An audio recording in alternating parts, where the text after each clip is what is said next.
No one said, hey, you're an intelligent kid who has learned by 3rd grade on your own to speak 2 languages. What they said was, this one was bad in the first place, and you've finally improved yourself.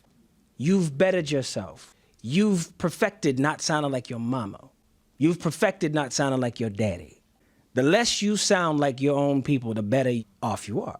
I've had people tell me, say, I can't believe Harvard done got you up there teaching them people to talk like slave.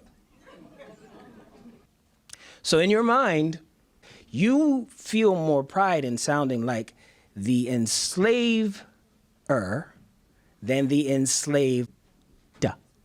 But you don't notice the irony.